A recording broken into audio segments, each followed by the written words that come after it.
दोस्तों, आज की इस वीडियो में हम बात करने वाले हैं उस वाकया का कि जब यजीद की कब्र को खोदवाया गया तो आखिर उसकी वजह क्या थी, किसने और क्यों यजीद की कब्र खोदी गई।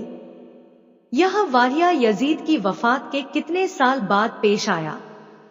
तो दोस्तों, यह वीडियो बहुत ही मालूमात वाली होने वाली है, इसलिए आपसे गुजारिश है कि इस वीडियो को आखिर तक जरूर देखें। साथ ही आपसे एक छोटी सी गुजारिश, इस वीडियो को लाइक करके हमारे चैनल को जरूर सब्सक्राइब करें और अपने करीबी लोगों तक इस वीडियो को जरूर शेयर करें। अजीज दोस्तों, यजीद ने अपनी हयात में ही अपने बेटे मुआविया को अपना जानिशीन बना दिया था। यजीद के कुल 12 बेटे और 5 बेटियां थीं, मगर उसको अपने तमाम बेटों में मुआविया से बहुत ज्यादा प्यार था, इसलिए उसकी तालीम और तबीयत भी शहजादों की तरह की यजीद चाहता था कि उसका यह बेटा उसका हलीकी जानिशीन बने। यजीद ने हुकूमत संभालते ही अपने 2 बेटों खालिद और मुआविया को उस वक्त के बेहतरीन उस्ताद उमर अल मकसूस के मकतब में 3 साल के लिए भेज दिया।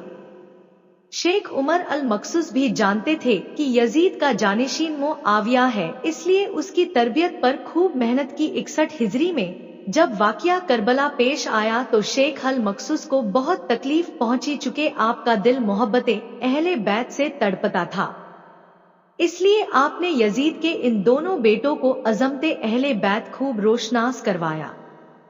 एक तरफ करबला का वाकया पेश आया और जगह जगह यजीद के खिलाफ बगावत होने लगी, दूसरी तरफ मुआविया जो यजीद का जानिशीन था उसकी तरबियत एक सच्चे आशिके रसूल कर रहे थे। वाकया करबला के तीसरे साल 683 ईस्वी में यजीद इबरतनाक मौत से दोचार हुआ तो मुआविया इब्ने यजीद 20 साल की उम्र में तख्त नशीन हुआ। जैसे ही मुआविया इब्ने यजीद तख्त नशीन हुआ तो उस्ताद की मेहनत रंग लाने लगी। उसने आते ही वाकया करबला की तहकीकात की और महज 40वें दिन लोगों को अपनी बैत से आजाद कर दिया। बाज रिवायत में मुआविया इब्ने यजीद ने 3 माह तक हुकूमत की। 20 साल की उम्र जवानी का ऐसा दौर है कि जब इंसानी ख्वाहिशात की मुंह जोरी उरूज पर होती है। यजीद का जानिशीन होना और पूरी इस्लामी ममलिकत पर हुक्मरान करना अपनी तमाम जायज नाजायज ख्वाहिशात को पूरा करने के लिए बेहतरीन मौका था।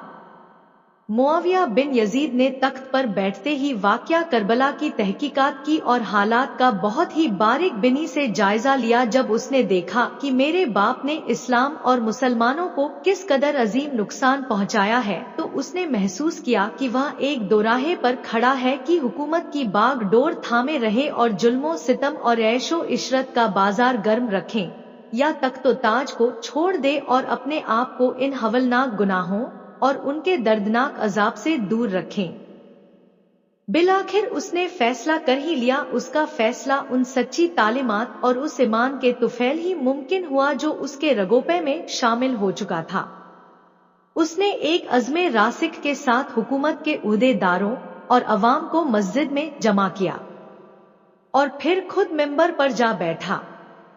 उसने अपनी तकरीर में सबसे पहले खुदा की तारीफ बयान की और उसके बाद रसूलुल्लाह सल्लल्लाहु अलैहि वसल्लम पर दरूद भेजो, और फिर वह यूं कहने लगा, मेरे बाप यजीद को जब हुकूमत मिली तो वह अपने आमाल और बद किरदारी की वजह से हरगिज इसका अहल नहीं था, लेकिन फिर भी वह इस पर काबिज रहा और उसका नफ्स उसे बदतरीन कामों की तरगिब देता रहा।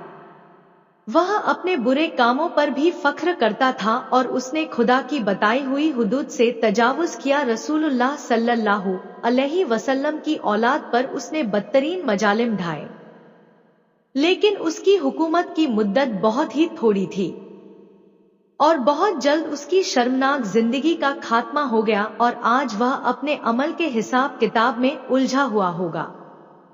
जब मुआविया बिन यजीद की बात यहाँ तक पहुंची तो उसका गला रुक गया।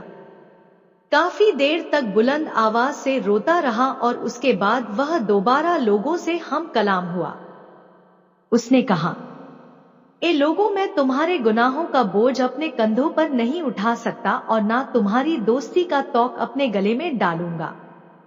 मेरी ख्वाहिश तो यह है कि हुकूमत शहजादा ए हुसैन हजरत इमाम जैनुल आबेदीन के हवाले कर दी जाए, या अब तुम खुद बेहतर समझो, वह करो या वह हुकूमत करे जिसे तुम इंतखाब करो। मैं अपनी बैत से तुम लोगों पर से हाथ उठाता हूं और इस खिलाफत को ठुकराता हूं।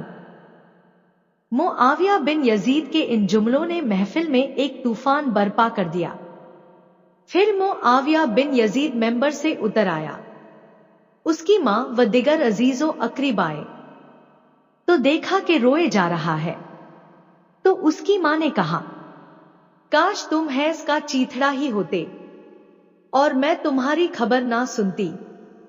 उसने कहा, खुद की कसम मैं भी यही चाहता हूं। अगर मेरे खुदा ने मुझे माफ ना किया तो मेरे लिए बुरा हो। इसके बाद बनु उमैया ने उमवी शहजादे मरवान बिन हकम के हाथ पर बैहत कर ली और उसे तख्त पर बिठा दिया। मरवान ने अपना दारुल हुकूमत मुस्तकिल तौर पर दिमशक मुंतकिल कर दिया। बनु उमैया ने शेख उमर अल मखसूस को जिंदा दरगुर कर दिया कि तुमने ऐसी तरबियत क्यों की कि मुआविया बिन यजीद ने भरे दरबार में बनु उमैया को रुस्वा कर दिया। उसके चंद दिन के बाद ही मुआविया को झर दे दिया गया।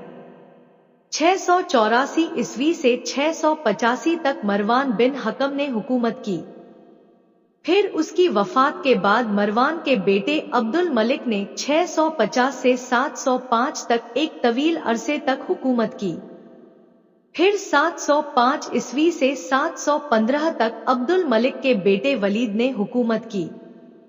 उसी के दौर में सिंध, अंडलुस और दीगर रियासतें फतह हुई।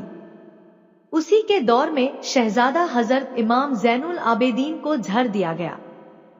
715 से 717 तक वलीद बिन अब्दुल मलिक के भाई सुलेमान बिन अब्दुल मलिक ने हुकूमत की और 717 में उमर बिन अब्दुल अजीज मोजजाना तौर पर तख्त नशीन हुए, लेकिन उनको भी जहर दे दिया गया।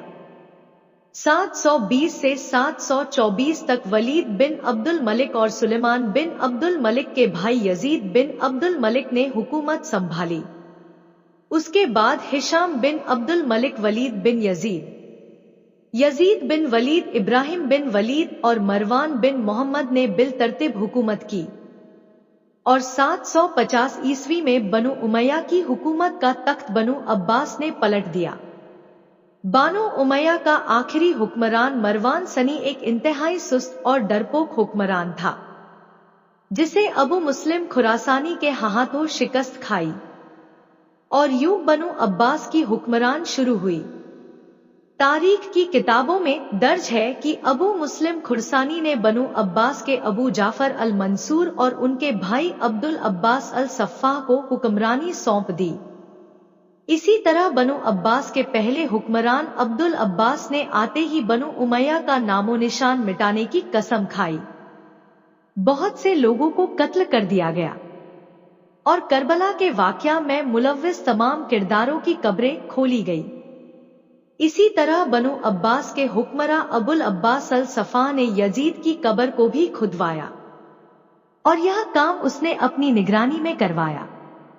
वह चाहता था कि यजीद को कब्र से निकले और उसकी लाश को सूली पर लटकाए।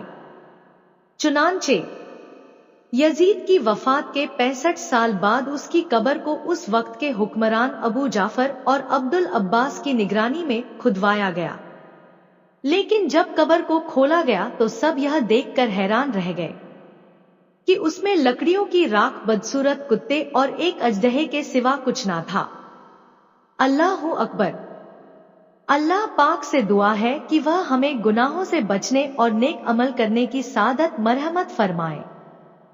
हम नबी करीम सल्लल्लाहु अलैहि वसल्लम और उनकी आले पाक से हकीकी और सच्ची मोहब्बत करें और अल्लाह पाक हमारा हश्र रोज़े क़यामत हमारे प्यारे नबी हजरत मोहम्मद सल्लल्लाहु अलैहि वसल्लम और उनकी पाक आल के साथ करना। हमें ता हयात बुग़्ज़े अहले बैत से पाक रखना।